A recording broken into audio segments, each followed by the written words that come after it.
Eric Hobsbawm. 4. A Era dos Impérios. 1875-1914. Capítulo 3. A Era dos Impérios.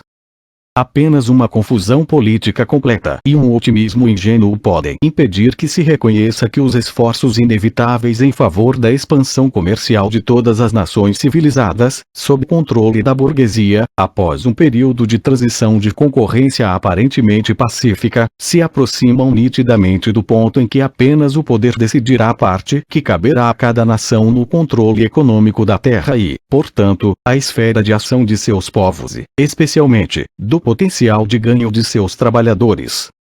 Max Weber, 1894. Quando estiverdes entre os chineses, diz o imperador da Alemanha, lembrai que sois a vanguarda da cristandade, diz ele, e atravessai com vossas baionetas todo o odioso infiel de marfim que virdes, diz ele. Fazei-os compreender o que significa a nossa civilização ocidental, se, por um acaso, tomardes uma pequena extensão de terra enquanto isso, não deixeis nunca que um francês ou um russo a tomem de vós. Mistério Dollars Philosophy, 1900. 1. Era muito provável que uma economia mundial cujo ritmo era determinado por seu núcleo capitalista, desenvolvido ou em desenvolvimento, se transformasse num mundo onde os avançados dominariam os atrasados. Em suma, num mundo de império. Mas, paradoxalmente, o período entre 1875 e 1914 pode ser chamado de Era dos Impérios não apenas por ter criado um novo tipo de imperialismo, mas também por um motivo muito mais antiquado. Foi provavelmente o período da história mundial moderna em que chegou ao máximo o número de governantes que se autodenominavam imperadores, ou que eram considerados pelos diplomatas ocidentais como merecedores desse título. Na Europa, os governantes da Alemanha, Áustria, Rússia, Turquia e, em sua qualidade de dirigentes da Índia, Grã-Bretanha reivindicavam esse título. Dois deles, Alemanha e Grã-Bretanha/Índia, eram inovações dos anos 1870. Eles mais que compensaram o desaparecimento do Segundo Império de Napoleão e, da França. Fora da Europa, os dirigentes da China, Japão, Pérsia e, talvez com maior cortesia diplomática internacional, a Etiópia e Marrocos eram normalmente autorizados a usar esse título, ao passo que, até 1889, sobreviveu um imperador americano, o do Brasil. Pode-se acrescentar à lista um ou dois imperadores ainda mais obscuros. Em 1918, 5 deles haviam desaparecido. Hoje, 1987, o único sobrevivente titular desse seleto grupo de supermonarcas é o governante do Japão, cujo perfil político é fraco e cuja influência política é insignificante. Num sentido menos superficial, o período que nos ocupa é obviamente a era de um novo tipo de império, o colonial. A supremacia econômica e militar dos países capitalistas há muito não era seriamente ameaçada, mas não houvera nenhuma tentativa sistemática de traduzi-la em conquista formal, anexação e administração entre o final do século XVIII e o último quartel do XIX. Isto se deu entre 1880 e 1914, e a maior parte do mundo, à exceção da Europa e das Américas, foi formalmente dividida em território sob governo direto ou sob dominação política indireta de um ou outro estado de um pequeno grupo, principalmente Grã-Bretanha, França, Alemanha, Itália, Holanda, Bélgica, Estados Unidos e Japão. As vítimas desse processo foram, até certo ponto, os antigos impérios europeus pré-industriais sobreviventes da Espanha e de Portugal, o primeiro mais que o segundo, apesar de tentativas de estender o território sob seu controle no noroeste africano. Entretanto, a permanência dos principais territórios portugueses na África, Angola e Moçambique, que sobreviveriam às outras colônias imperialistas, deveu-se basicamente à incapacidade de seus rivais modernos chegarem a um acordo quanto à maneira exata de dividi-los entre si. Nenhuma rivalidade desse tipo salvou os despojos do Império Espanhol nas Américas, Cuba, Porto Rico, e no Pacífico, Filipinas, dos Estados Unidos em 1898. A maioria dos grandes impérios tradicionais da Ásia permaneceu nominalmente independente, embora as potências ocidentais tenham delimitado ali zonas de influência ou mesmo de administração direta que, como no caso do Acordo Anglo-Russo sobre a Pérsia em 1907, podiam cobrir a totalidade do território. Na verdade, seu desamparo político e militar era dado como certo. Sua independência dependia de sua utilidade como estados tampão, como o Sião, hoje Tailândia, que separava as zonas britânica e francesa no sudeste asiático, ou do Afeganistão, que separava a Grã-Bretanha e Rússia, da incapacidade de as potências imperiais rivais concordarem numa fórmula para a divisão, ou meramente de sua extensão. O único estado não europeu que resistiu com êxito à conquista colonial formal, quando esta foi tentada, foi a Etiópia, que conseguiu resistir à Itália, o mais fraco dos estados imperiais. Duas regiões maiores do mundo foram, para fins práticos, inteiramente divididas, África e Pacífico. Não restou qualquer estado independente no Pacífico, então totalmente distribuído entre britânicos, franceses, alemães, holandeses, norte-americanos e, ainda em escala modesta, japoneses. Por volta de 1914, a África pertencia inteiramente aos impérios britânico, francês, alemão, belga, português e, marginalmente, espanhol, à exceção da Etiópia, da insignificante Libéria e daquela parte do Marrocos que ainda resistia à conquista completa. A Ásia, como vimos, conservava uma extensa área nominalmente independente, embora os mais antigos dos impérios europeus tenham ampliado e completado seus vastos domínios. A Grã-Bretanha, anexando a Birmânia ao seu Império Indiano e implantando ou reforçando a zona de influência nas áreas do Tibete, da Pérsia e do Golfo Pérsico. A Rússia, avançando sobre a Ásia Central e, com menos êxito, sobre a Sibéria e a Manchúria do lado do Pacífico. Os holandeses, implementando um controle mais firme nas regiões mais distantes da Indonésia. Dois impérios praticamente novos foram criados pela conquista francesa da Indochina, iniciada no governo de Napoleão III, e pela conquista japonesa da Coreia e de Taiwan, 1895, às custas da China, e, posteriormente, de forma mais modesta, às custas da Rússia, 1905. Só uma das regiões principais do planeta não foi afetada substancialmente por esse processo de divisão. As Américas eram, em 1914, o que haviam sido em 1875, ou, neste sentido, nos anos 1820. Uma coleção única de repúblicas soberanas, com exceção do Canadá, das ilhas do Caribe e de partes do litoral caribenho. À exceção dos Estados Unidos, seu status político raramente impressionava alguém, além de seus vizinhos. Era perfeitamente claro que, do ponto de vista econômico, elas eram dependentes do mundo desenvolvido. Contudo, nem os Estados Unidos, que crescentemente afirmavam sua hegemonia política e militar na área, tentaram seriamente conquistá-las e administrá-las. Suas únicas anexações diretas se restringiram a Porto Rico, permitindo que Cuba mantivesse uma independência meramente nominal, e a uma estreita faixa ao longo do novo Canal do Panamá, que fazia parte de outra república pequena e nominalmente independente, para este fim destacada da Colômbia, bem maior, por uma revolução local conveniente. Na América Latina, a dominação econômica e a pressão política, quando necessária, eram implementadas sem conquista formal.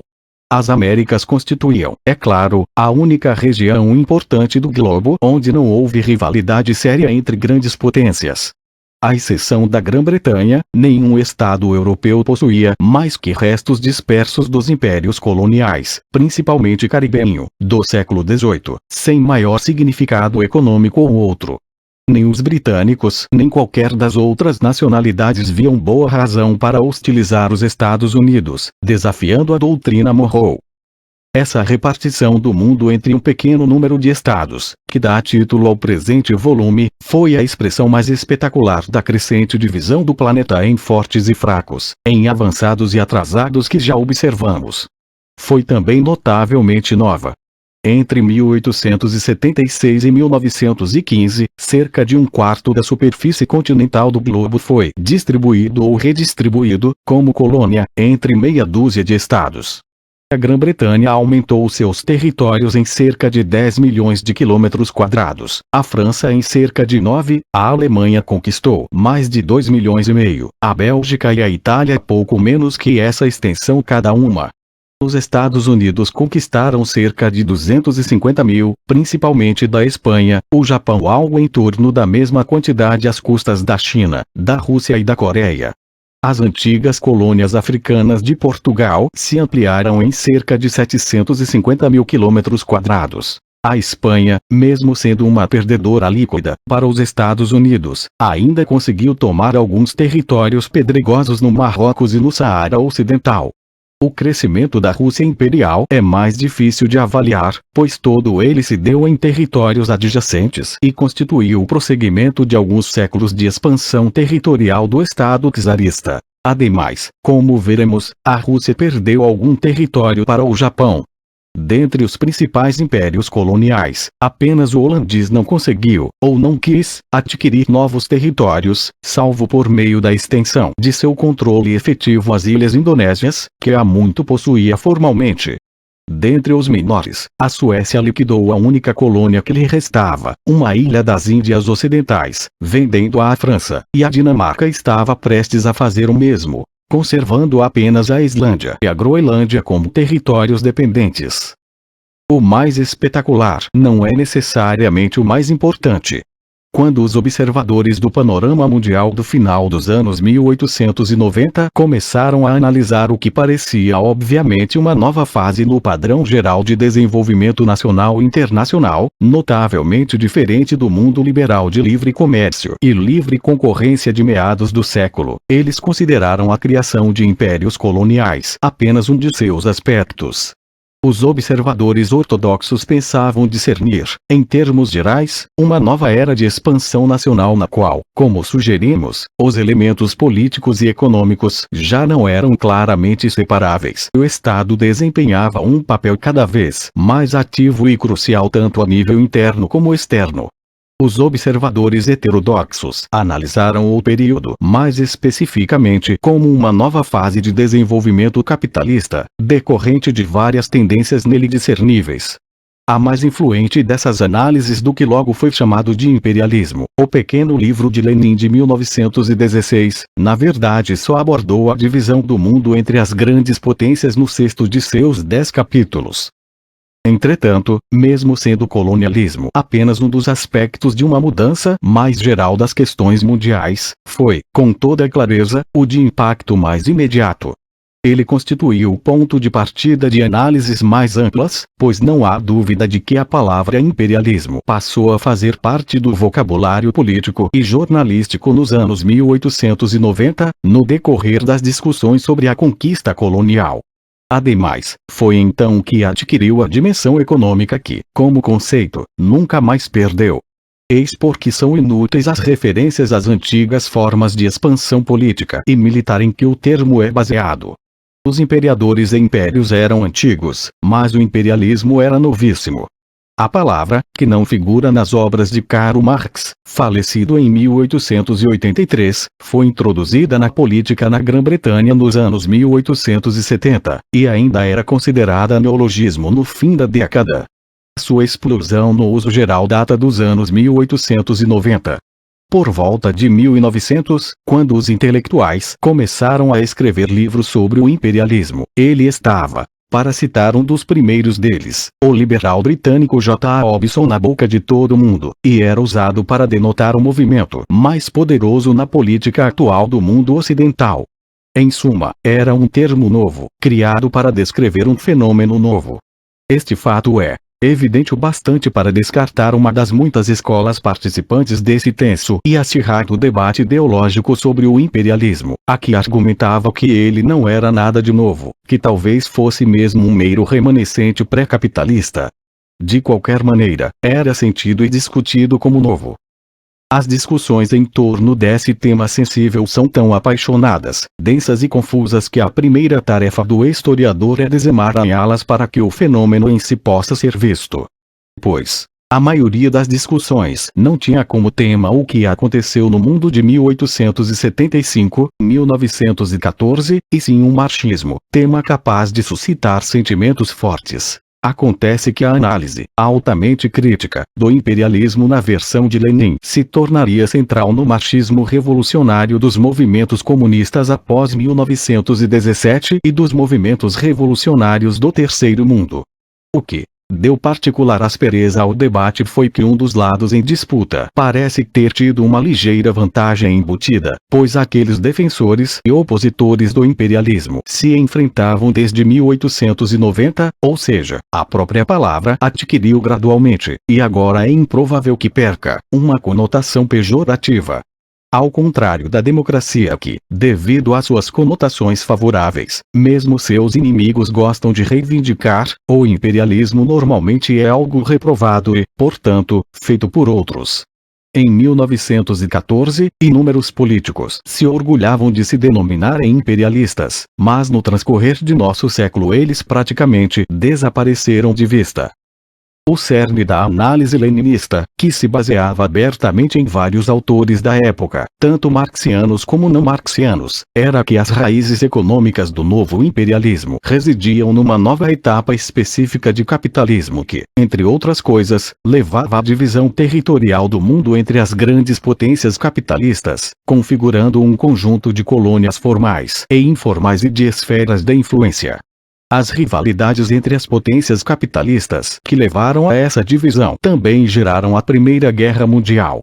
Não precisamos discutir aqui os mecanismos específicos através dos quais o capitalismo monopolista levou ao colonialismo. As opiniões divergem a esse respeito, mesmo entre os marxistas, ou a ampliação mais recente dessa análise numa teoria da dependência de alcance mais geral, no fim do século XX.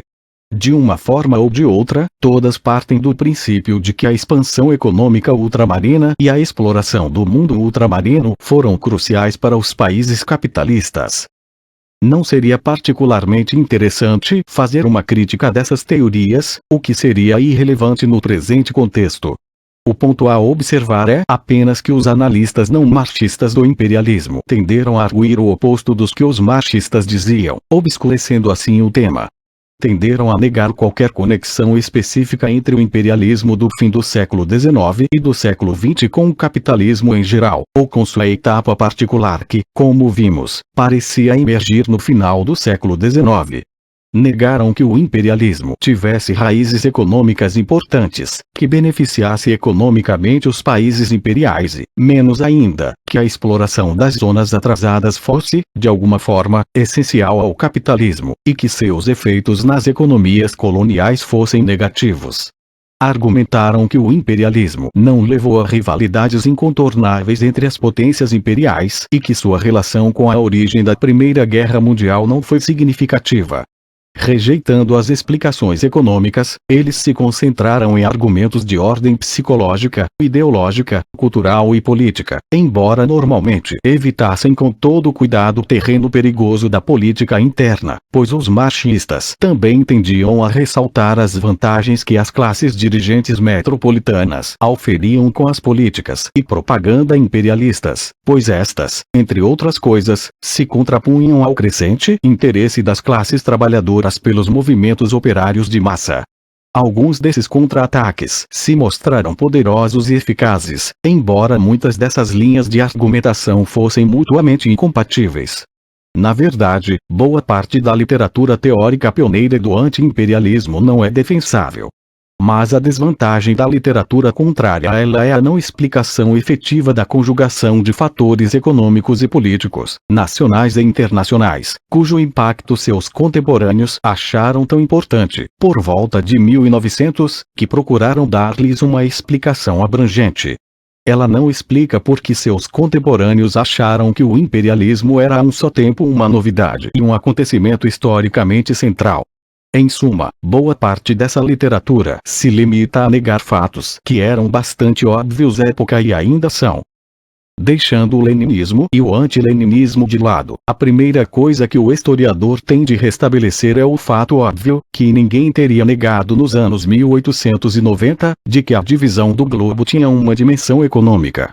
Demonstrá-lo não é explicar tudo sobre o período do imperialismo. O desenvolvimento econômico não é uma espécie de ventríloco com o resto da história como seu boneco. Neste sentido, mesmo o homem de negócios mais limitado à procura do lucro em, digamos, minas sul-africanas de ouro e diamantes jamais pode ser tratado exclusivamente como uma máquina de ganhar dinheiro. Ele não ficava imune aos apelos políticos, emocionais, ideológicos, patrióticos ou mesmo raciais associados de modo tão patente à expansão imperial. Entretanto, embora seja possível determinar uma conexão econômica entre as tendências do desenvolvimento econômico no centro capitalista do mundo na época e sua expansão na periferia, torna-se muito menos plausível imputar todo o peso da explicação do imperialismo a motivos que não tenham uma conexão intrínseca com a penetração e a conquista do mundo não ocidental.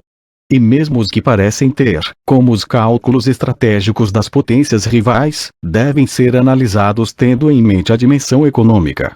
Nem a política atual no Oriente Médio, que está longe de ser explicável apenas em termos econômicos, pode ser discutida realisticamente sem levar em conta o petróleo.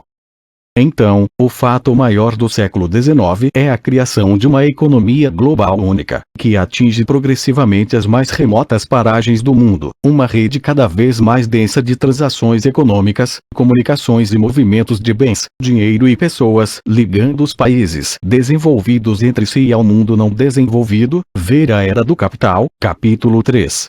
Sem isso não haveria um motivo especial para que os estados europeus tivessem um interesse algo mais que fugaz nas questões, digamos, da bacia do Rio Congo, ou tivessem se empenhado em disputas diplomáticas em torno de algum atol do Pacífico. Essa globalização da economia não era nova, embora tivesse se acelerado consideravelmente nas décadas centrais do século. Ela continuou a crescer, menos notavelmente em termos relativos, porém mais maciçamente em termos de volume e cifras, entre 1875 e 1914.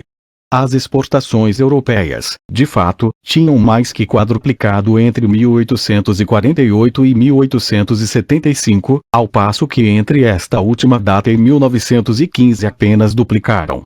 Mas a navegação mercante mundial, entre 1840 e 1870, passou só de 10 a 16 milhões de toneladas, para dobrar nos 40 anos seguintes, enquanto a rede ferroviária mundial passava de pouco mais de 200 mil quilômetros, 1870, a mais de 1 milhão às vésperas da Primeira Guerra Mundial. Essa malha de transportes cada vez mais fina incorporou até os países atrasados e anteriormente marginais à economia mundial, e criou nos velhos centros de riqueza e desenvolvimento um interesse novo por essas áreas remotas. De fato, agora que eram acessíveis, muitas dessas regiões pareciam à primeira vista meras extensões potenciais do mundo desenvolvido, que já estavam sendo povoadas e desenvolvidas por homens e mulheres de origem europeia, eliminando ou repelindo os habitantes nativos, gerando cidades e sem dúvida, com o tempo, civilização industrial, Estados Unidos a oeste do Mississippi, Canadá, Austrália, Nova Zelândia, África do Sul, Argélia, o Cone Sul da América do Sul. A previsão, como veremos, estava errada. Entretanto, embora muitas vezes remotas, essas áreas eram, na mentalidade da época, diferentes daquelas outras regiões que, por motivos climáticos, não atraíam um povoamento branco, mas aonde, citando um destacado administrador imperial da época, o europeu podia ir, em número reduzido, com seu capital, sua energia e seu conhecimento para desenvolver um comércio extremamente lucrativo e obter produtos necessários ao uso de sua civilização avançada. Pois a sua civilização agora precisava do exótico. O desenvolvimento tecnológico agora dependia de matérias-primas que, devido ao clima ou ao acaso geológico, seriam encontradas exclusiva ou profusamente em lugares remotos. O motor de combustão interna, criação típica do período que nos ocupa, dependia do petróleo e da borracha. O petróleo ainda vinha predominantemente dos Estados Unidos e da Europa, da Rússia e, muito atrás, da Romênia, mas os campos petrolíferos do Oriente Médio já eram objeto de intenso confronto e conchavo diplomático. A borracha era um produto exclusivamente tropical, extraída com uma exploração atroz de nativos nas florestas equatoriais do Congo e da Amazônia, alvo de protestos anti-imperialistas precoces e justificados. Com o tempo, foi extensamente cultivada na Malaya. O estânio provinha da Ásia e da América do Sul. Os metais não ferrosos, que anteriormente eram irrelevantes, tornaram-se essenciais para as ligas de aço exigidas pela tecnologia da alta velocidade. Alguns deles eram abundantes no mundo desenvolvido, notadamente nos Estados Unidos, mas outros não. As novas indústrias elétrica e de motores precisavam muito de um dos metais mais antigos, o cobre. Suas principais reservas, e, por conseguinte, seus maiores produtores, estavam no que o final do século XX chamaria de Terceiro Mundo: Chile, Peru, Zaire, Zâmbia.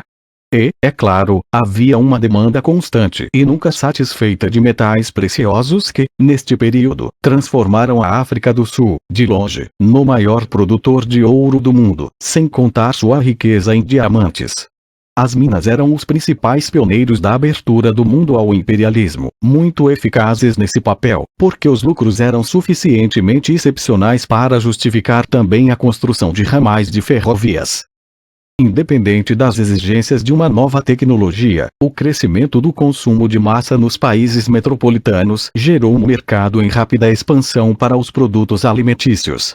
Em volume absoluto, ele era dominado pelos produtos alimentícios básicos da zona temperada, cereais e carne, agora reduzidos de modo barato e em grandes quantidades em várias zonas de povoamento europeu, América do Sul e do Norte, Rússia e Australásia.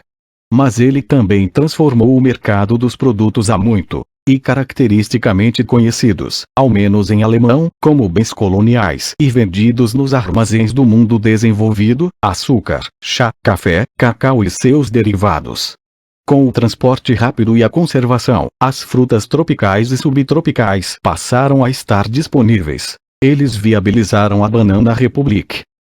Os britânicos, que haviam consumido 700 gramas de chá per capita nos anos 1841,5 quilos nos anos 1860, estavam consumindo 2,6 quilos nos anos 1890, mas isso representava uma média anual de importação de 102 mil toneladas, contra menos de 45 mil toneladas nos anos 1860 e cerca de 18 nos anos 1840.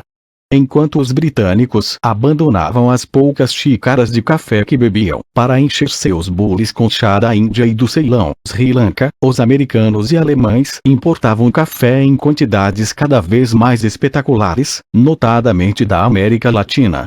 No início dos anos 1900, as famílias de Nova York consumiam meio quilo de café por semana.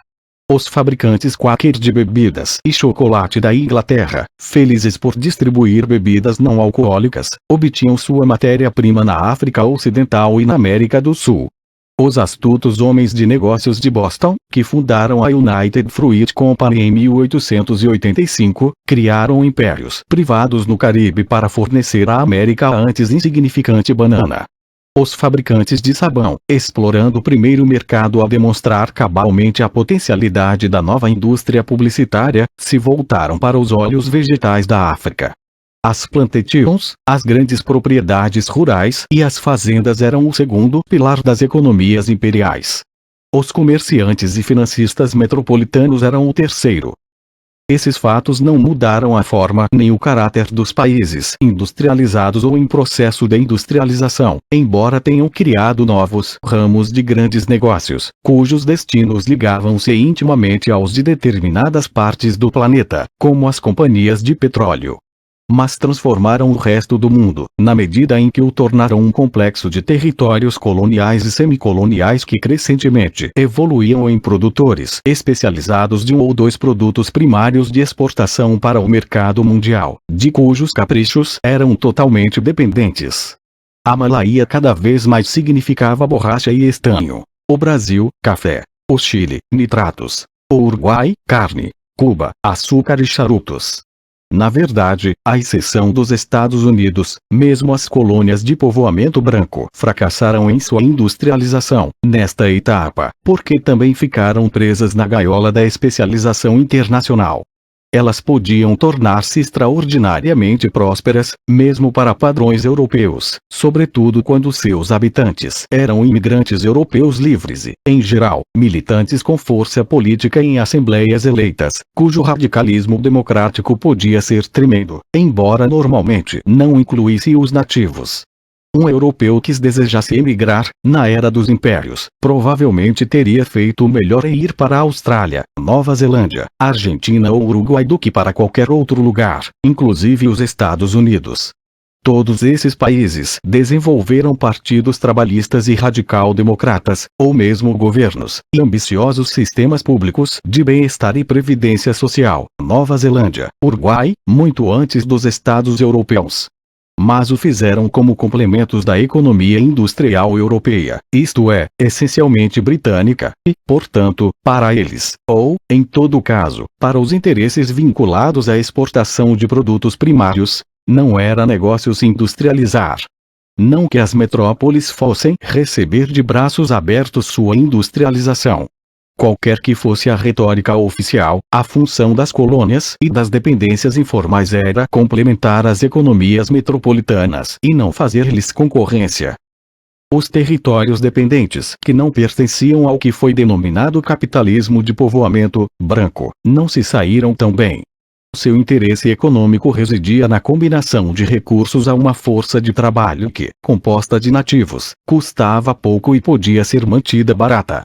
Entretanto, as oligarquias de proprietários de terras e de comerciantes agentes de potências estrangeiras, locais, importados da Europa ou ambos, e, onde existiam, de seus governantes, beneficiavam-se com a duração absoluta do período de expansão das matérias-primas de exportação de suas regiões, interrompido apenas por crises breves, embora às vezes dramáticas, como na Argentina em 1890, geradas pelo ciclo comercial, pela excessiva especulação, pela paz e a guerra.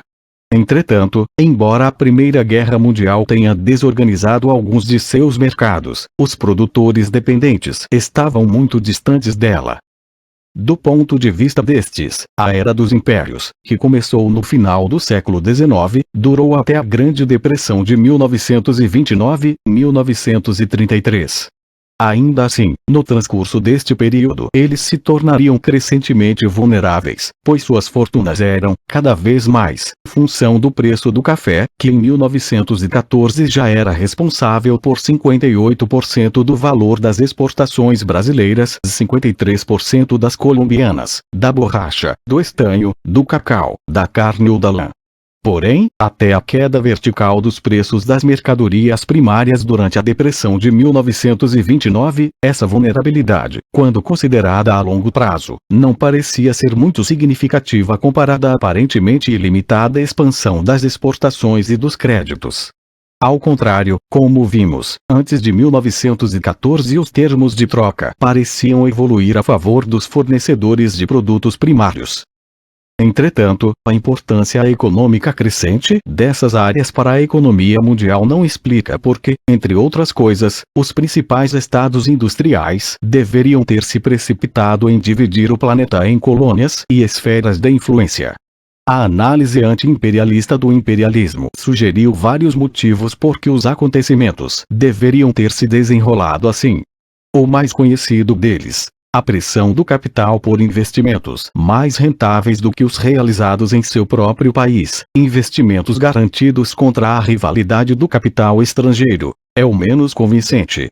Como a exportação britânica de capital se expandiu imensamente no último terço do século, de fato, a renda desses investimentos se tornou essencial para o balanço de pagamentos britânico, era perfeitamente natural relacionar o novo imperialismo às exportações de capital, como fez J. Robinson. Mas não há como negar que, na verdade, muito pouco desse fluxo maciço tomou o rumo dos novos impérios coloniais. A maior parte do investimento ultramarino britânico se dirigiu às colônias de povoamento branco, que estavam se desenvolvendo rápido e eram em geral antigas que em breve teriam reconhecido status de domínios praticamente independentes, Canadá, Austrália, Nova Zelândia, África do Sul, e aos que podem ser chamados de domínios honorários, como a Argentina e o Uruguai, sem falar nos Estados Unidos. Ademais, o grosso desses investimentos, 76% em 1913, revestiu a forma de empréstimos públicos a ferrovias e empresas de serviços públicos, que certamente remuneravam melhor que o investimento na dívida interna do governo britânico, com médias respectivamente de 5% e 3%, mas eram, por certo, igualmente menos lucrativos que os benefícios do capital industrial na Grã-Bretanha, exceto, sem dúvida, para os banqueiros que os administravam. Esperava-se que fossem investimentos mais seguros do que altamente remuneradores. Nenhum desses fatores significa que as colônias não foram adquiridas porque algum grupo de investidores não esperasse enriquecer da noite para o dia, ou em defesa de investimentos já realizados. Independente da ideologia, o motivo para a Guerra dos Boers foi o ouro. Um motivo geral mais convincente para a expansão colonial foi a procura de mercados. O fato de esta muitas vezes fracassar é irrelevante. Era amplamente disseminada a crença de que a superprodução da Grande Depressão poderia ser resolvida por meio de um vasto esforço de exportação. Os homens de negócios, sempre propensos a preencher os espaços em branco no mapa do comércio mundial com altos números de clientes potenciais, naturalmente procurariam estas áreas inexploradas. A China, uma das que povoava a imaginação dos homens de venda. E se cada um daqueles 300 milhões comprasse apenas uma caixa de percevejos de estanho? E a África, o continente desconhecido, a outra. As câmaras de comércio das cidades britânicas, no início dos anos 1880, em plena depressão, ficaram indignadas só de pensar que as negociações diplomáticas podiam impedir o acesso de seus comerciantes à bacia do Congo, que se acreditava oferecer indizíveis perspectivas de vendas, ainda mais quando esta colônia estava sendo explorada por aquele homem de negócios coroado, o rei dos belgas, Leopoldo II, como um projeto lucrativo. Seu método favorito de exploração, por meio do trabalho forçado, não visava incentivar elevadas compras per capita, quando não diminuindo efetivamente o número de fregueses com a tortura e o massacre. Mas o ponto crucial da situação econômica global foi que um certo número de economias desenvolvidas sentiu simultaneamente a necessidade de novos mercados. Quando sua força era suficiente, seu ideal eram portas abertas nos mercados do mundo subdesenvolvido. Caso contrário, elas tinham a esperança de conseguir para si territórios que, em virtude da sua dominação, garantissem à economia nacional uma posição monopolista ou ao menos uma vantagem substancial. A consequência lógica foi a repartição das partes não ocupadas do terceiro mundo. Num certo sentido, tratava-se da extensão do protecionismo, que ganhou terreno em quase todas as partes após 1879, ver capítulo anterior.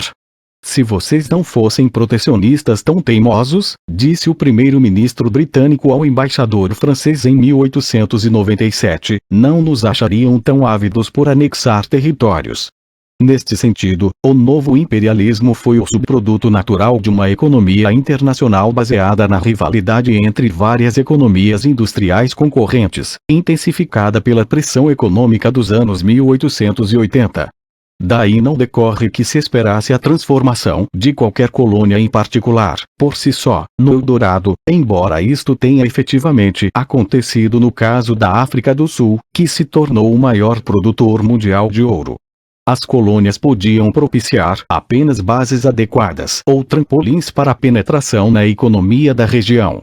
Isto foi declarado com toda clareza por um funcionário do Departamento de Estado dos Estados Unidos por volta da virada do século, quando os Estados Unidos seguiram o estilo internacional, fazendo uma breve investida para a construção de um império colonial próprio.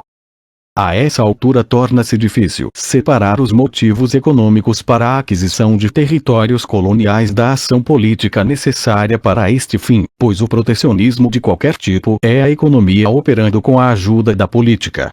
O motivo estratégico para a colonização era evidentemente mais forte na Grã-Bretanha, que tinha colônias já muito estabelecidas em locais cruciais para o controle do acesso a várias regiões terrestres e marítimas consideradas como vitais para os interesses mundiais comerciais e marítimos britânicos ou que, com o surgimento do navio a vapor, podiam funcionar como postos de abastecimento de carvão. Gibraltar e Malta são antigos exemplos das primeiras, Bermudas e Adém vieram a ser exemplos úteis das segundas. Sem esquecer o significado simbólico ou real que tem para os ladrões obter uma parcela apropriada do produto da pilhagem. Uma vez que as potências rivais começaram a recortar o mapa da África ou da Oceania, cada uma delas tentou, naturalmente, evitar que uma porção excessiva, ou uma parcela particularmente atraente, fosse para outras mãos. Uma vez que o status de grande potência se associou, assim, à sua bandeira tremulando em alguma praia bordada de palmeiras, ou, mais provavelmente, em áreas cobertas de arbustos secos, a aquisição de colônias se tornou um símbolo de status em si, independente de seu valor. Por volta de 1900, até os Estados Unidos, cujo tipo de imperialismo nunca antes, nem depois fora especialmente associado à posse de colônias formais, sentiram-se obrigados a adotar o modelo. A Alemanha ficou profundamente ofendida por uma nação tão poderosa e dinâmica como ela possuir uma parte tão notavelmente menor de território colonial que os britânicos e franceses, embora também a importância econômica de suas colônias fosse pouca, e a estratégica ainda menor. A Itália insistiu era tomar extensões decididamente desinteressantes de desertos e montanhas africanas, no intuito de dar respaldo à sua posição de grande potência. E, sem dúvida, seu fracasso na conquista da Etiópia em 1896 prejudicou essa posição. Pois se as grandes potências eram estados que adquiriam colônias, as pequenas nações não tinham, por assim dizer, nenhum direito a elas. A Espanha perdeu a maior parte do que lhe restava de império colonial em decorrência da Guerra Hispano-Americana de 1898. Como vimos, foram seriamente discutidos planos de repartir o remanescente do Império Africano de Portugal entre os novos colonialistas. Apenas os holandeses mantiveram, em silêncio, suas ricas e antigas colônias, principalmente no Sudeste Asiático, e ao rei dos belgas, como também vimos, foi permitido demarcar seu domínio privado na África, com a condição de manter seu acesso aberto a todos, porque nenhuma grande potência estava disposta a dar a outra uma parte significativa da grande bacia do rio Congo. Devemos, é claro, acrescentar que em vastas extensões da Ásia e das Américas uma repartição maciça por potências europeias estava fora de questão por motivos políticos. Nas Américas, a situação das colônias europeias sobreviventes estava congelada pela doutrina Monroe. Só os Estados Unidos tinham liberdade de ação. Na maior parte da Ásia, a luta era por esferas de influência em estados nominalmente independentes, notadamente China, Pérsia e Império Otomano. Havia exceção dos russos e dos japoneses, os primeiros estendendo com êxito sua área na Ásia Central, mas fracassando na conquista de parcelas apreciáveis no norte da China, os últimos incorporando a Coreia e Formosa, Taiwan, como resultado de uma guerra com a China em 1894-1895. As principais regiões onde havia competição pela detenção de terras ficavam, assim, na prática, na África e na Oceania. Assim sendo, explicações essencialmente estratégicas do imperialismo atraíram alguns historiadores, que tentaram colocar os motivos da expansão britânica na África em termos da necessidade de defender as rotas para a Índia, bem como suas vias de acesso marítimas e terrestres, contra ameaças potenciais. De fato, é importante recordar que, globalmente falando, a Índia era o cerne da estratégia britânica e que esta exigia o controle não apenas das rotas marítimas curtas, Egito, Oriente Médio, Mar Vermelho, Golfo Pérsico e Arábia do Sul, e longas, Cabo da Boa Esperança e Singapura, para o subcontinente, mas de todo o Oceano Índico, inclusive de setores cruciais do litoral e do interior da África. Os governos britânicos tinham aguda consciência disto. Também é verdade que a desintegração do poder local em algumas áreas cruciais para este fim, como o Egito, incluindo o Sudão, levou os britânicos a implementarem uma presença política direta muito maior que sua intenção inicial e, inclusive, governo efetivo. Contudo, esses argumentos não invalidam uma análise econômica do imperialismo. Em primeiro lugar, eles subestimam o incentivo diretamente econômico para a aquisição de alguns territórios africanos, dos quais o sul da África é o mais óbvio. A disputa pela África Ocidental e pelo Congo, em todo caso, foi basicamente econômica. Em segundo lugar, eles passam por alto o fato de a Índia ser a gema mais esplêndida da coroa imperial e o cerne do pensamento estratégico britânico global, justamente em virtude de sua importância muito real para a economia britânica. Esta importância nunca foi maior que então, quando até 60% das exportações britânicas de algodão iam para a Índia e o Extremo Oriente, principalmente para a Índia. Só para ela foram 45%, e o balanço de pagamentos internacional da Grã-Bretanha dependia do superávit propiciado pela Índia. Em terceiro lugar, a própria desintegração dos governos nacionais locais, que às vezes acarretou a implantação de um governo europeu em áreas que os europeus anteriormente não tinham se preocupado em administrar, derivou do fato de as estruturas locais terem sido solapadas pela penetração econômica. E, por fim, é vã a tentativa de provar que nada no desenvolvimento interno do capitalismo ocidental nos anos 1880 explica a redivisão territorial do mundo, pois o capitalismo mundial nesse período foi claramente diferente do que fora nos anos 1860. Agora, ele consistia numa pluralidade de economias nacionais rivais, protegendo-se umas das outras. Em suma, a política e a economia não podem ser separadas na sociedade capitalista, assim como a religião e a sociedade não podem ser isoladas nas regiões islâmicas. A tentativa de formular uma explicação puramente não econômica para o novo imperialismo é tão irrealista como a de explicar em termos puramente não econômicos o surgimento dos partidos operários. Na verdade, o surgimento dos movimentos operários ou, de maneira mais geral, da política democrática, ver próximo capítulo, teve uma relação nítida com o surgimento do novo imperialismo. A partir do momento em que o grande imperialista Cecil Rhodes observou em 1895 que, para evitar a guerra civil, era preciso se tornar imperialista, a maioria dos observadores se conscientizou do assim chamado imperialismo social, isto é, da tentativa de usar a expansão imperial para diminuir o descontentamento interno por meio de avanço econômico ou reforma social, ou de outras maneiras. Não há dúvida de que todos os políticos eram perfeitamente conscientes dos benefícios potenciais do imperialismo. Em alguns casos, notadamente na Alemanha, o surgimento do imperialismo foi basicamente explicado em termos da primazia da política interna. A versão de Cecil Rhodes do imperialismo social, que pensou basicamente nos benefícios econômicos que o império, direta ou indiretamente, podia proporcionar às massas descontentes, foi talvez a menos relevante. Não há provas válidas de que a conquista colonial como tal tenha tido muita relação com o nível de emprego ou com os rendimentos reais da maioria dos operários dos países metropolitanos, e a ideia de que a imigração para as colônias propiciaria uma válvula de escape aos países superpovoados foi pouco mais que uma fantasia demagógica. Na verdade, nunca foi tão fácil encontrar um lugar para onde emigrar que entre 1880 e 1914, e apenas uma ínfima minoria de emigrantes se dirigiu às colônias, ou precisou fazê-lo. Muito mais relevante era a conhecida prática de oferecer aos eleitores a glória, muito mais que reformas onerosas. E o que há de mais glorioso que conquistas de territórios exóticos e raças de pele escura, sobretudo quando normalmente era barato dominá-los.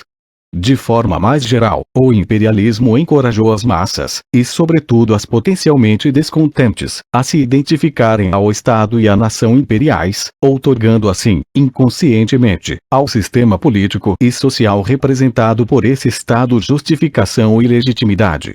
Numa era de política de massa, ver próximo capítulo, mesmo os sistemas antigos precisavam de nova legitimidade.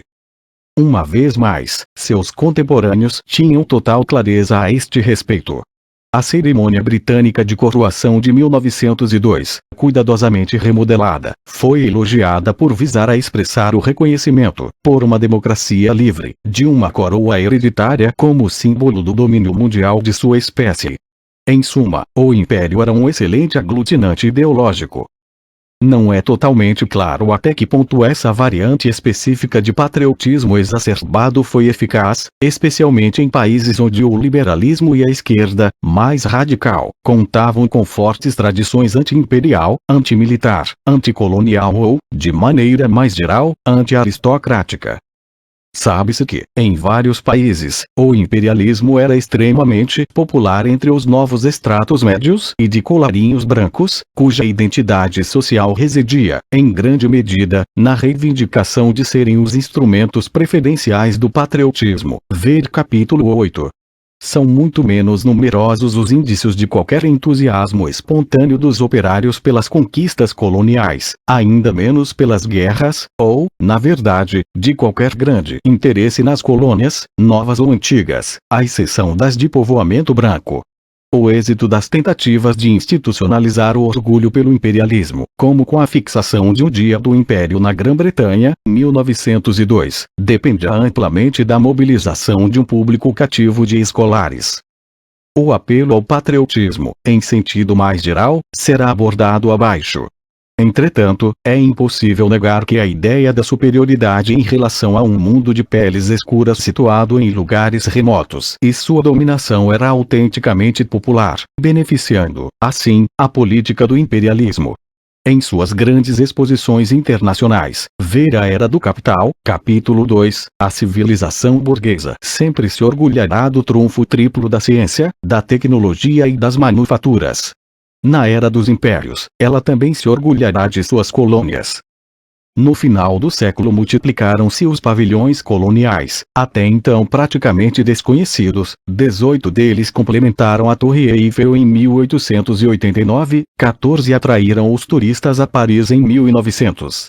Tratava-se, sem dúvida, de publicidade proposital, mas como toda propaganda, comercial ou política, realmente bem-sucedida, só teve êxito por ter tocado um ponto sensível do público. As exposições coloniais eram um sucesso. Os jubileus, funerais e coroações reais britânicos eram ainda mais impressionantes porque, como os antigos trunfos romanos, exibiam marajás submissos com vestimentas preciosas, livremente leais e não cativos. As paradas militares tornavam-se ainda mais coloridas por incluir sikhs enturbantados, rajputs bigodudos, gurkhas sorridentes e implacáveis, cavalarianos argelinos e altos senegaleses negros, o mundo do que era considerado como barbárie a serviço da civilização. Mesmo na Viena dos Habsburgo, desinteressada de colônias ultramarinas, um povoado achante fascinou os visitantes. O douanier Rousseau não era o único a sonhar com os trópicos. Assim sendo, a sensação de superioridade que uniu os brancos ocidentais, ricos, classe média e pobres, não se deveu apenas ao fato de todos eles desfrutarem de privilégios de governante, sobretudo quando efetivamente estavam nas colônias. Em Dakar ou Mombasa, o mais modesto funcionário era um amo e era aceito como gentleman por pessoas que nem teriam notado sua existência em Paris ou Londres. O operário branco era um comandante de negros. Mas mesmo onde a ideologia insistia numa igualdade, mesmo potencial, esta se transformava gradualmente em dominação. A França acreditava na transformação de seus súditos em franceses, teoricamente descendentes de nos ancêtres les Gaulois, nossos ancestrais, os gauleses, como os livros didáticos insistiam, tanto em Timbuktu como na Martinica e em Bordeaux. Ao contrário dos britânicos, convencidos do caráter não inglês essencial e permanente dos bengalis e iorubás.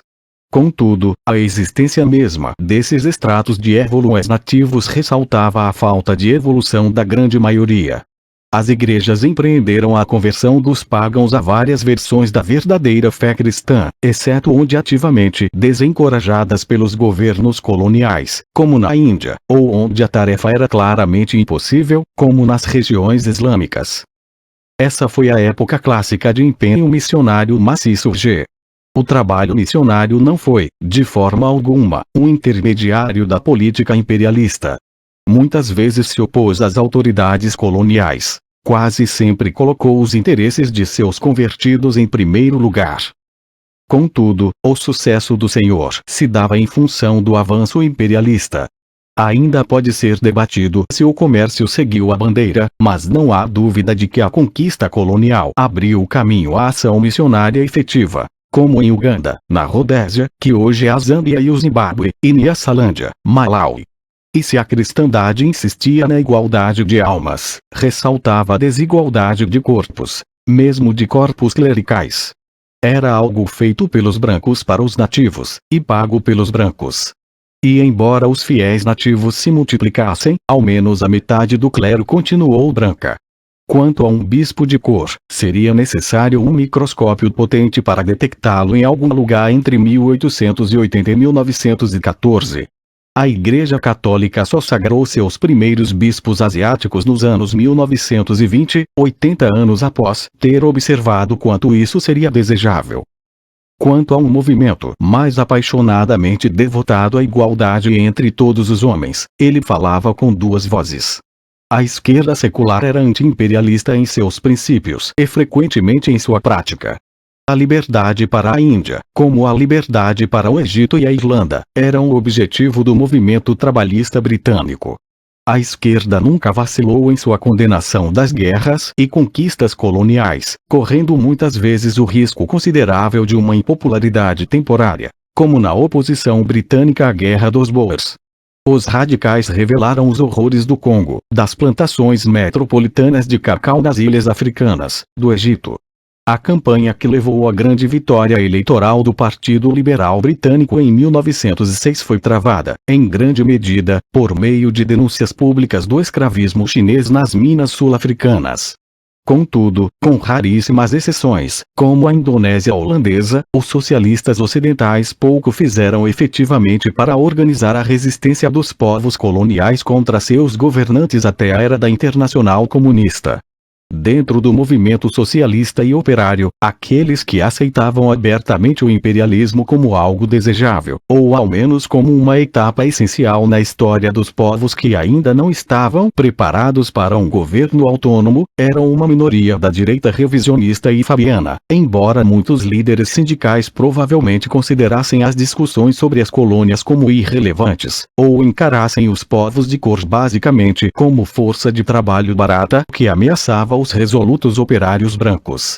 Certamente, a pressão em favor da proibição da imigração de cor, que gerou as políticas da Califórnia Branca e Austrália Branca entre 1880 e 1914, originou-se basicamente na classe operária, e os sindicatos de Lancashire se uniram aos patrões do setor de algodão da região para insistir em que a Índia devia permanecer não industrializada. Internacionalmente, o socialismo anterior a 1914 continuou sendo um movimento predominantemente de europeus e de emigrantes brancos e seus descendentes. Ver capítulo 5. O colonialismo permaneceu um interesse marginal para eles. Na verdade, sua análise e definição da nova etapa imperialista do capitalismo, que eles detectaram a partir do final dos anos 1890, considerava acertadamente a anexação e a exploração coloniais apenas como um sintoma e uma característica dessa nova etapa, indesejável, como todas as suas características, mas não central em si. Foram poucos os socialistas que, como Lenin, já estavam com os olhos postos no material inflamável na periferia do capitalismo mundial. Na medida em que a análise uma socialista, isto é, sobretudo marxista, integrava o colonialismo a um conceito muito mais amplo de uma nova etapa do capitalismo, ela era indubitavelmente correta em princípio, embora não necessariamente nos detalhes de seu modelo teórico. Essa análise às vezes também era propensa demais, como, aliás, as análises capitalistas da época, a exagerar o significado econômico da expansão colonial para os países metropolitanos. O imperialismo do final do século XIX foi indubitavelmente novo. Foi produto de uma era de concorrência entre economias industrial capitalistas rivais, fato novo e intensificado pela pressão em favor da obtenção e da preservação de mercados no período de incerteza econômica, ver capítulo 2. Em suma, foi uma era em que tarifas alfandegárias e expansão tornam-se a reivindicação comum às classes dirigentes.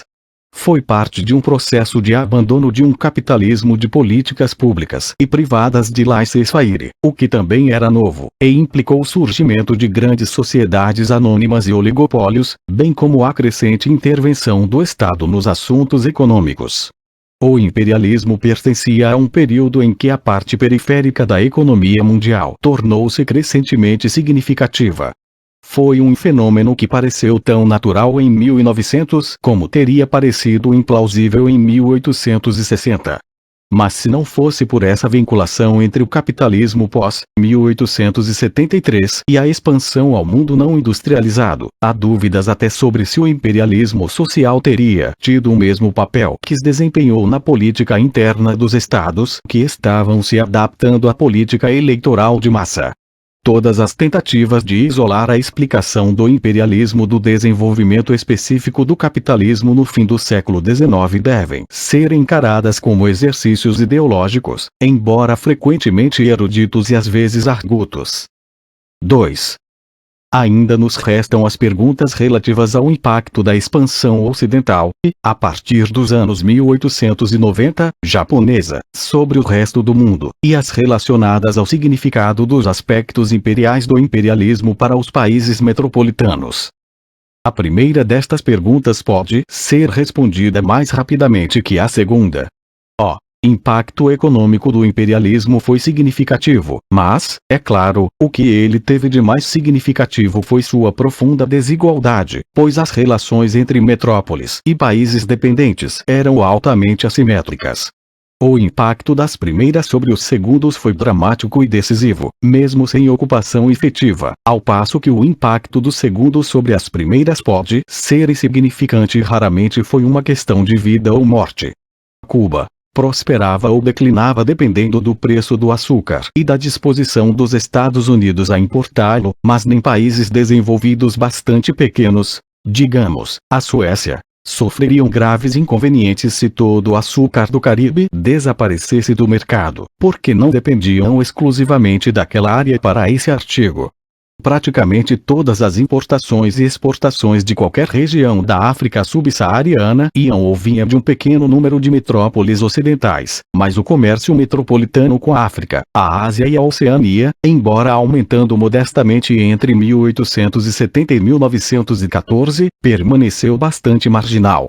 Cerca de 80% do comércio europeu durante todo o século XIX, importação como exportação, era feito com outros países desenvolvidos. O mesmo é verdade no que tange aos investimentos europeus no exterior.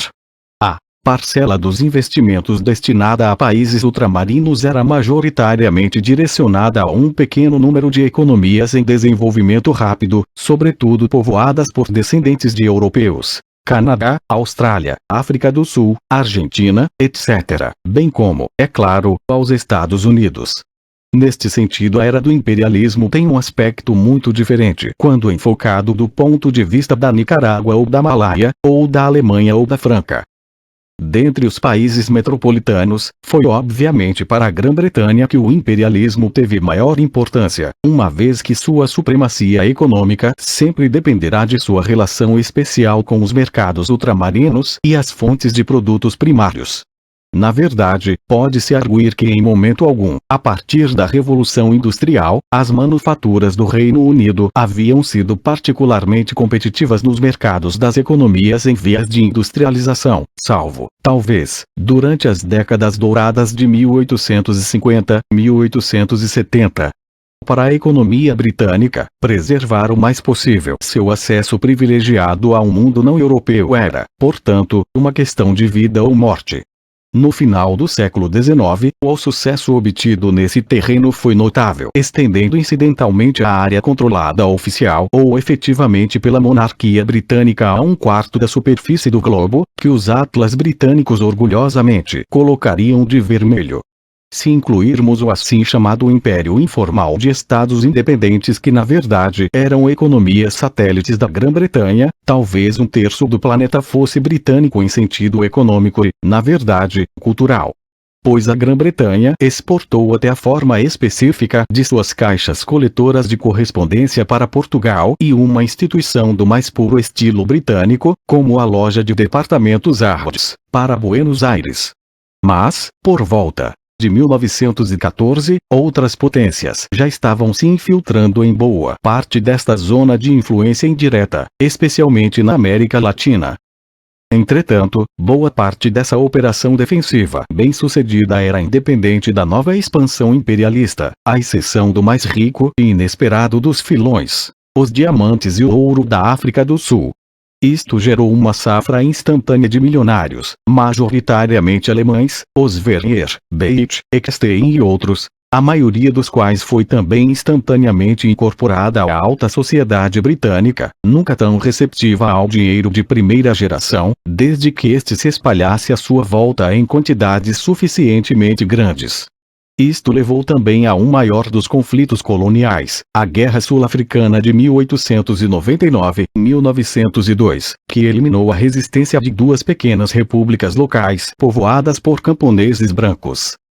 A maior parte do sucesso ultramarino britânico deveu-se à exploração mais sistemática das possessões britânicas já existentes ou da posição especial do país como maior importador de áreas como a América do Sul, bem como seu maior investidor.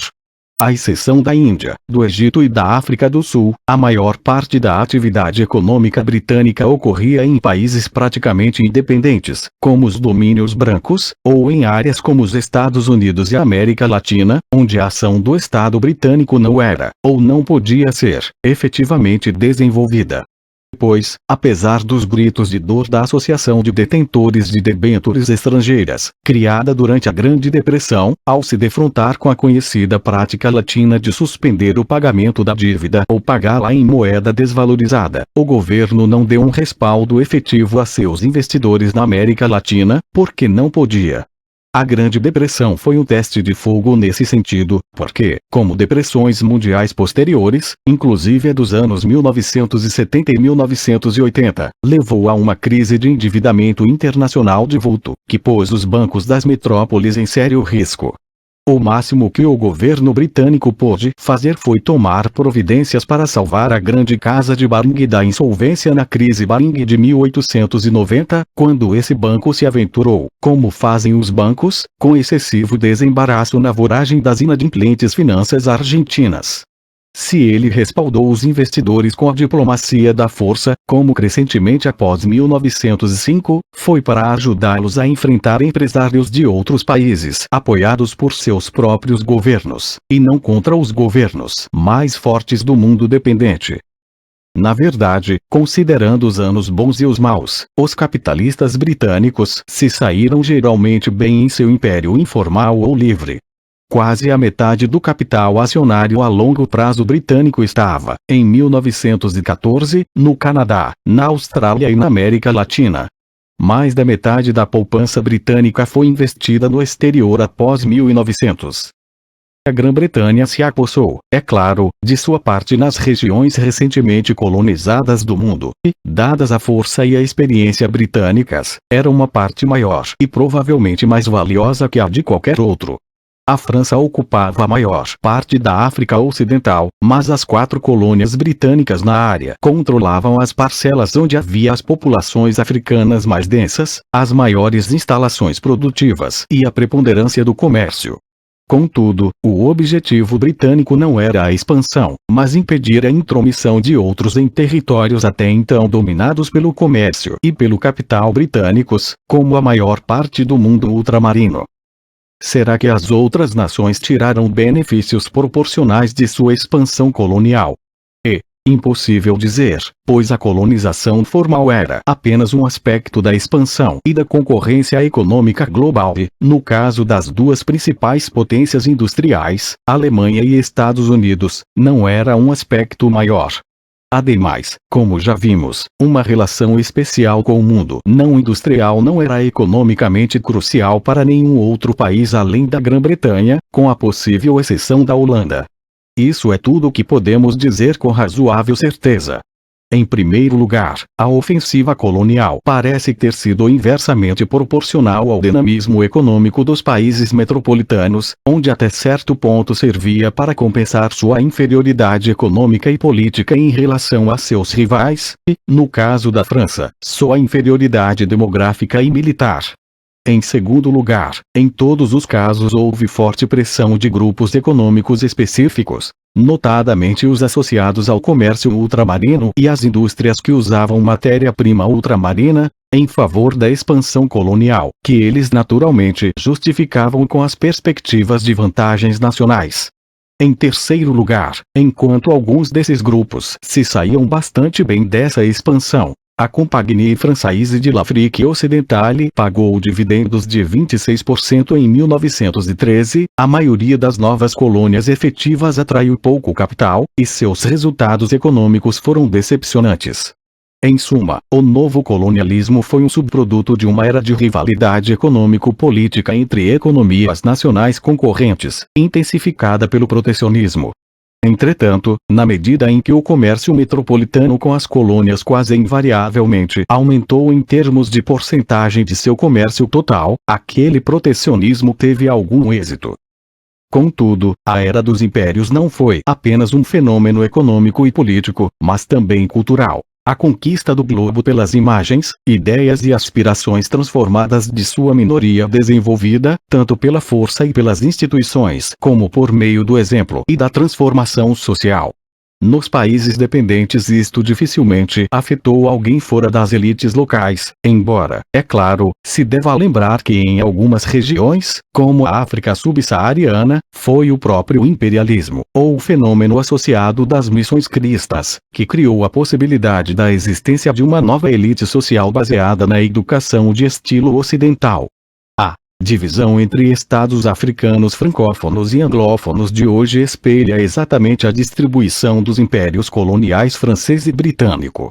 Salvo na África e na Oceania, onde as missões cristãs às vezes obtinha conversões em massa à religião ocidental, a grande massa das populações coloniais, se tivesse escolha, dificilmente mudaria seus estilos de vida. E, para constrangimento dos missionários mais rígidos, o que os povos indígenas adotaram não foi tanto a fé importada do Ocidente, mas aqueles dentre seus elementos que faziam sentido para eles em termos de seu próprio sistema de crenças e suas instituições, ou necessidades. Exatamente como os esportes levados aos ilhéus do Pacífico por administradores coloniais britânicos entusiastas, tantas vezes escolhidos entre os produtos mais robustos da classe média, a religião colonial com muita frequência parecia tão inesperada ao observador ocidental como o cricket de Samoa. Era o caso mesmo dos fiéis que nominalmente seguiam as ortodoxias de sua denominação. Mas eles também foram capazes de desenvolver suas próprias versões da fé, notadamente na África do Sul, a única região da África onde houve conversões realmente maciças, onde um movimento etíope abandonou as missões já em 1892, para estabelecer uma forma de cristandade menos identificada aos brancos. O que o imperialismo trouxe às elites efetivas ou potenciais do mundo dependente foi, portanto, essencialmente a ocidentalização. Esse processo já estava, sem dúvida, em curso há muito tempo. Por várias décadas fora claro, para todos os governos e elites confrontados à dependência ou à conquista, que eles tinham que se ocidentalizar, caso contrário desapareceriam. Ver a Era do Capital, capítulos 7 e 8. E, de fato, as ideologias que inspiraram essas elites na era do imperialismo datavam dos anos entre a Revolução Francesa e meados do século XIX, como quando revestiram a forma do positivismo de Auguste Comte, 1798-1857, doutrina modernizadora que inspirou os governos do Brasil, do México e do início da Revolução Turca. A resistência da elite ao Ocidente era ocidentalizante, mesmo quando se opunha à ocidentalização indiscriminada no terreno da religião, da moral, da ideologia ou do pragmatismo político. A figura com a aura de santidade do Mahatma Gandhi, vestindo tanga e usando uma roca, para desencorajar a industrialização, não apenas era apoiada e financiada pelos proprietários de cotonifícios mecanizados em Ahmedabad, como ele mesmo era um advogado formado no Ocidente e visivelmente influenciado pelas ideologias dele derivadas. É totalmente impossível compreendi-lo vendo nele apenas um hindu tradicionalista. Na verdade, Gandhi ilustra bastante bem o impacto específico da era do imperialismo. Nascido numa casta relativamente modesta de comerciantes e prestamistas, anteriormente não muito associada à elite ocidentalizada que administrava a Índia sob a direção de superiores britânicos, ele adquiriu, contudo, uma educação profissional e política na Inglaterra. Por volta do final dos anos 1880, esta era uma opção tão aceita para jovens ambiciosos de seu país, que o próprio Gandhi começou a redigir um guia da vida inglesa para futuros estudantes de posses modestas como ele. Escrito em excelente inglês, aconselhava-o sobre todos os pontos, da viagem para Londres no vapor da companhia P&O e como encontrar moradia, a maneira de satisfazer as exigências da dieta dos piedosos hindus e como se acostumar com o surpreendente hábito ocidental de se barbear, em vez de recorrer a um barbeiro. Gandhi claramente não se via nem como um assimilador, nem como um opositor incondicional das coisas britânicas. Como muitos pioneiros da libertação colonial fizeram desde então, durante sua estadia temporária na metrópole, ele escolheu frequentar círculos ocidentais ideologicamente compatíveis. Neste caso, os de vegetarianos britânicos, que certamente podiam ser considerados favoráveis também a outras causas progressistas. Gandhi aprendeu sua técnica característica de mobilizar massas tradicionais para fins não tradicionais por meio da resistência passiva num ambiente criado pelo novo imperialismo. Era, como se podia esperar, uma fusão de elementos ocidentais e orientais, pois ele não fez segredo de sua dívida intelectual para com John Ruskin e Tolstói. Antes dos anos 1880, a fertilização de flores políticas indianas com pólen levado da Rússia teria sido inconcebível, mas por volta da primeira década do novo século isto já era comum entre os indianos, como seria entre radicais chineses e japoneses. A África do Sul, país do boom dos diamantes e do ouro, atraiu uma vasta comunidade de imigrantes modestos da Índia, e a discriminação racial neste novo cenário criou uma das poucas situações em que os indianos não pertencentes à elite se dispuseram à mobilização política moderna. Gandhi adquiriu experiência política e granjeou sua fama como defensor dos direitos indianos na África do Sul. Por ora ele dificilmente poderia ter feito o mesmo na própria Índia, para onde finalmente retornou, mas apenas após a deflagração da Guerra de 14, para se tornar a figura-chave do movimento nacional indiano. Em suma, a Era dos Impérios criou tanto as condições que formaram líderes anti-imperialistas como as condições que, como veremos, capítulo 12, começaram a propiciar ressonância às suas vozes. Mas, é claro, é um anacronismo e um equívoco apresentar a história dos povos e regiões submetidas à dominação e à influência das metrópoles ocidentais basicamente em termos de resistência ao Ocidente. É um anacronismo porque, com exceções que serão apontadas abaixo, o início mais precoce da era dos movimentos anti-imperiais significativo se dá, para a maioria das regiões, com a Primeira Guerra Mundial e a Revolução Russa. Um equívoco por ler o texto do nacionalismo moderno. Independência, autodeterminação dos povos, formação de estados territoriais, etc. Ver capítulo 6, num registro histórico que ainda não o continha nem podia contê-lo. Na verdade, foram as elites ocidentalizadas as primeiras a entrar em contato com essas ideias, através de suas visitas ao Ocidente e às suas instituições educacionais, pois esta era sua origem. Jovens estudantes indianos, de volta da Grã-Bretanha, podiam levar consigo as palavras de ordem de Mazzini e Garibaldi. Mas, à época, poucos habitantes do Punjab, sem falar de regiões como o Sudão, teriam a mínima ideia do que poderiam significar. Assim sendo, o mais poderoso legado cultural do imperialismo foi uma educação em moldes ocidentais para minorias de vários tipos. para os pouco favorecidos que se alfabetizaram, descobrindo portanto, com ou sem a ajuda da conversão cristã, o caminho mais direto para a ambição, que usava o colarinho branco dos clérigos, professores, burocratas ou funcionários de escritório. Em algumas regiões também se incluíam aqueles que haviam adquirido novos costumes, como soldados e policiais dos novos governantes, envergando suas roupas, adotando suas ideias peculiares de tempo, de lugar e de organização doméstica. Estes constituíam, é claro, as minorias de instigadores e agitadores potenciais, motivo pelo qual a era do colonialismo, breve mesmo quando medida por uma única vida humana, surtiu efeitos tão duradouros. Pois é surpreendente que na maior parte da África a totalidade da experiência do colonialismo, da ocupação inicial à formação de estados independentes, caiba no lapso de uma única vida, digamos, na de Sir Winston Churchill, 1874-1965. E quanto ao efeito oposto do mundo dependente sobre o dominante, o exotismo fora um subproduto da expansão europeia desde o século XVI, embora observadores filosóficos da era do iluminismo tenham, na maioria das vezes, tratado os países estranhos distantes da Europa e do povoamento europeu como uma espécie de barômetro moral da civilização europeia.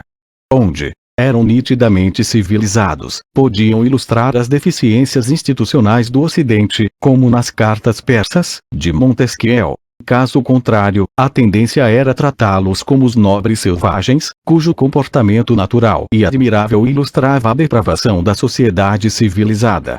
A novidade no século XIX era que os não-europeus e suas sociedades eram crescente e geralmente tratados como inferiores, indesejáveis, fracos e atrasados, ou mesmo infantis. Eles eram objetos perfeitos de conquista, ou ao menos de conversão aos valores da única verdadeira civilização, aquela representada por comerciantes, missionários e grupos de homens equipados com armas de fogo e aguardente. E, em um certo sentido, os valores das sociedades tradicionais não ocidentais tornaram-se cada vez mais irrelevantes para sua sobrevivência, numa era em que apenas contavam a força e a tecnologia militar. A sofisticação da Pequim imperial por acaso evitou que os bárbaros ocidentais queimassem e saqueassem o palácio de verão mais de uma vez. A elegância da cultura de elite em Bugal, a capital em declínio, retratada com tanta beleza por Satyajit Ray e os enxadristas, impediu o avanço dos britânicos. Para o europeu médio, essas pessoas se tornaram objeto de desprezo. Os únicos não-europeus que mereciam sua estima eram os guerreiros, de preferência os que podiam ser recrutados para seus próprios exércitos coloniais, sikhs, gurkhas, montanheses berberes, afegãos, beduínos.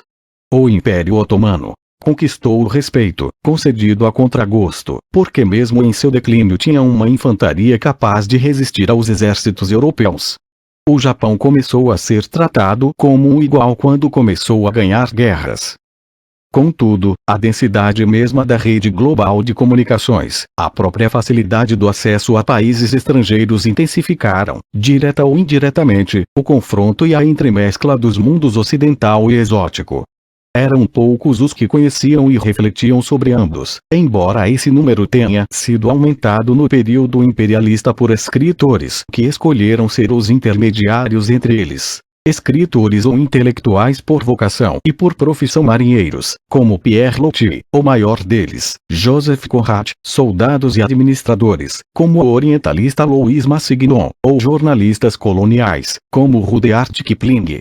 Mas o exótico se tornou crescentemente parte da educação cotidiana, como na literatura juvenil de enorme sucesso de Karl May, 1842-1912, cujo herói alemão imaginário percorreu o faroeste e o Oriente Islâmico, com incursões à África Negra e América Latina. Nos romances de aventuras, cujos vilões agora incluíam orientais inescrutáveis e todo-poderosos, como o Dr. Fu Manchu de Sax Rohmer.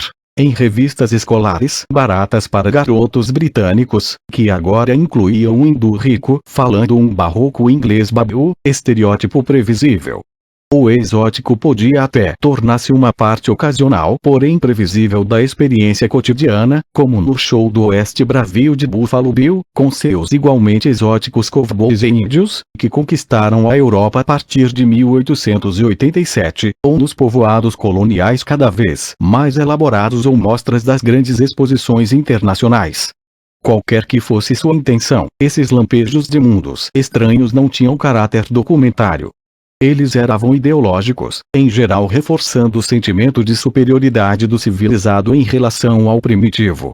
Eram imperialistas apenas, porque, como mostram os romances de Joseph Conrad, a vinculação central entre os mundos do exótico e do cotidiano era a penetração, formal ou informal, do Ocidente no terceiro mundo. Quando a linguagem coloquial absorveu palavras oriundas da experiência colonial efetiva, sobretudo sob a forma de vários tipos de gíria, notadamente a dos exércitos coloniais, elas refletiam muitas vezes uma visão negativa dos súditos. Os operários italianos chamavam os fura-greves de crumiri, nome de uma tribo do norte da África, e os políticos italianos chamavam as legiões de dóceis eleitores sulistas, levados às urnas pelos chefes locais, de ascari, tropas coloniais nativas. Caciques, os chefes índios do Império Espanhol da América, tornara-se sinônimo de qualquer chefe político. Caides, chefe indígena da África do Norte, foi o termo aplicado a líderes de gangues criminosas na França. Houve, contudo, um lado mais positivo nesse exotismo. Os administradores e soldados com abertura intelectual, os homens de negócios se interessavam menos por tais assuntos, refletiram profundamente sobre as diferenças entre suas próprias sociedades e aquelas que governavam. Produziram obras de impressionante erudição sobre elas, especialmente no Império Indiano, bem como reflexões teóricas que transformaram as ciências sociais ocidentais. Boa parte desse trabalho foi o subproduto da dominação colonial ou visava ajudá-la, e a maioria repousava, inquestionavelmente, no sentimento firme e confiante da superioridade do conhecimento ocidental sobre qualquer outro, exceto talvez no terreno da religião, onde, por exemplo, a superioridade do metodismo em relação ao budismo não era óbvia aos olhos de observadores imparciais. O imperialismo ocasionou um aumento notável no interesse ocidental em formas de espiritualidade derivadas do Oriente, ou que diziam ser, e às vezes conversões a elas. Contudo, apesar da crítica pós-colonial, esse conjunto de obras de erudição ocidental não pode ser simplesmente descartado como uma desqualificação arrogante de culturas não europeias. No mínimo, as melhores dentre elas as encararam com seriedade, como algo a ser respeitado, com quem era preciso aprender. No campo da arte, e especialmente das artes visuais, as vanguardas ocidentais trataram as culturas não ocidentais em total pé de igualdade. Na verdade, inspiraram-se preponderantemente nelas nesse período. Isso é verdade não só em relação a artes que se pensava representar em civilizações sofisticadas, por mais exóticas que fossem, como a japonesa, cuja influência nos pintores franceses foi marcante, mas em relação às encaradas como primitivas, notadamente as da África e da Oceania. Seu primitivismo era, sem dúvida, sua principal atração, mas é inegável que as gerações de vanguarda do início do século XX ensinaram os europeus a ver essas obras como arte, muitas vezes grande arte, em sua verdadeira grandeza, independentemente de sua origem. Um aspecto final do imperialismo deve ser brevemente mencionado: seu impacto nas classes dirigente e média dos próprios países metropolitanos. Num certo sentido, o imperialismo destacou o triunfo dessas classes e das sociedades criadas à sua imagem como nada mais poderia ter feito. Um pequeno número de países, sobretudo do noroeste da Europa, dominou o planeta. Alguns imperialistas, para a indignação dos latinos, sem falar dos eslavos, gostavam até de ressaltar os méritos específicos como conquistadores dos europeus de origem teutônica e especialmente anglo-saxônica, a quem, independente de suas rivalidades, era atribuída uma afinidade mútua, que ainda ecoa no respeito ressentido de Hitler em relação à Grã-Bretanha. Um pequeno número de homens das classes alta e média desses países, altos funcionários, administradores, homens de negócio, engenheiros, exerciam efetivamente aquela dominação. Por volta de 1890, pouco mais de 6.000 funcionários britânicos governavam quase 300 milhões de indianos, com a ajuda de pouco mais de 70.000 efetivos europeus, cujos soldados rasos eram, como as muito mais numerosas tropas indígenas, mercenários que recebiam ordens e que eram provenientes, em número desproporcional, daquela antiga reserva de guerreiros coloniais nativos, os irlandeses. Este é um caso extremo, mas que nem por isto deixa de ser típico. Poderia haver prova mais extraordinária de superioridade absoluta. Assim, o número de pessoas diretamente envolvidas com o império era relativamente pequeno, mas seu significado simbólico era enorme.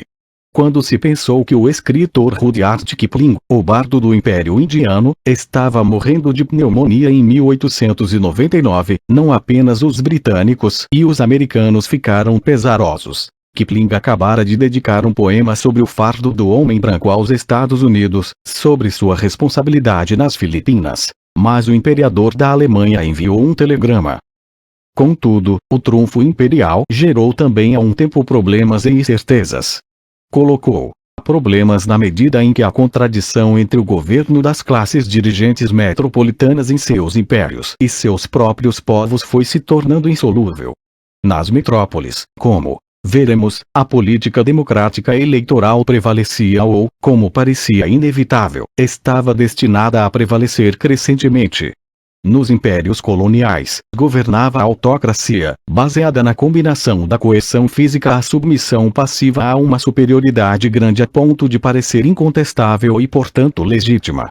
Os militares e os procônsules autodisciplinados, homens isolados com poderes absolutos sobre territórios do tamanho de reinos, governavam continentes, ao passo que na metrópole as massas ignorantes e inferiores estavam revoltadas.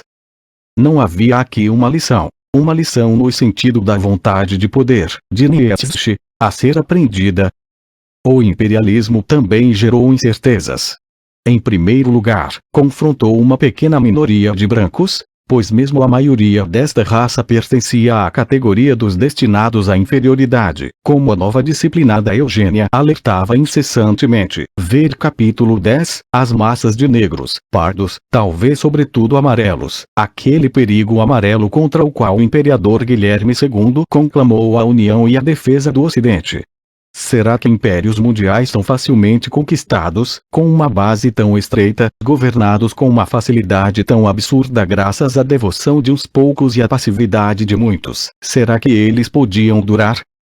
Kipling, o maior, talvez o único, poeta do imperialismo, saudou o grande momento de orgulho imperial demagógico, o jubileu de diamante da Rainha Vitória, em 1897, com um lembrete profético da impermanência dos impérios.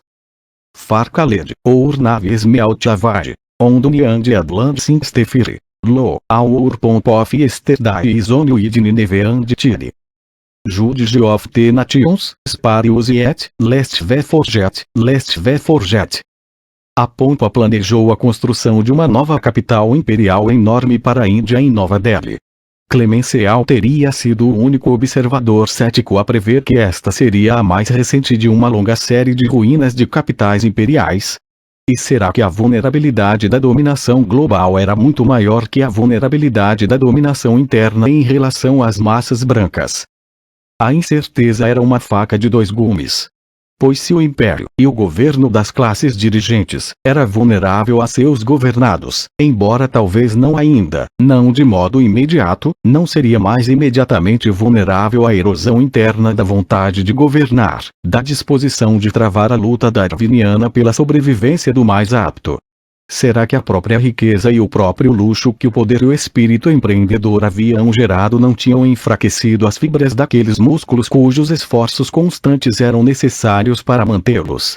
Será que o império não leva ao parasitismo no centro e ao trunfo final dos bárbaros? Em nenhum lugar o destino parecia estar mais presente nessas perguntas que no maior e mais vulnerável de todos os impérios, naquele que ultrapassava em tamanho e glória todos os impérios do passado que, contudo, sob outros aspectos, estava à beira do declínio. Mas mesmo os alemães, trabalhadores e vigorosos, percebiam que o imperialismo ia de par com aquele estado que vive de rendas, que não podia senão levar ao declínio. Deixemos J. Hobson dar a voz a esses temores. Início da citação. Se a China fosse repartida, a maior parte da Europa Ocidental poderia então adquirir a aparência e o caráter já exibidos por parcelas de território do sul da Inglaterra, na Riviera e nas localidades residenciais ou infestadas de turistas da Itália e da Suíça. Pequenos grupos de aristocratas ricos extraindo dividendos e pensões do Extremo Oriente, com um grupo algo maior de servidores profissionais de alto gabarito e comerciantes de luxo, e um conjunto grande de criados pessoais e trabalhadores do setor de transporte e dos estágios finais da produção dos bens mais perecíveis. Todas as principais atividades importantes teriam desaparecido, pois os alimentos e produtos manufaturados básicos afluiriam como um tributo da África e da Ásia. Fim da citação. A Belle Époque da burguesia iria portanto desarmá-la. Os encantadores e inofensivos heróis, do romance de H.G. Wells, que passavam a vida se divertindo ao sol, ficariam à mercê dos escuros Morlocks de quem dependiam e contra os quais estavam desamparados. Na Europa, escreveu o economista alemão Schussiger-Wernitz, transferirá o ônus da labuta física, primeiro o da agricultura e da mineração, depois das faínas mais árduas da indústria, às raças de cor, contentando-se em viver de rendimentos, e talvez, neste sentido, preparará o terreno para a emancipação econômica, e mais tarde política, das raças de cor. Esses eram os maus sonhos que tiravam o sono da Belle Époque. Neles, os pesadelos dos impérios se uniam ao medo da democracia,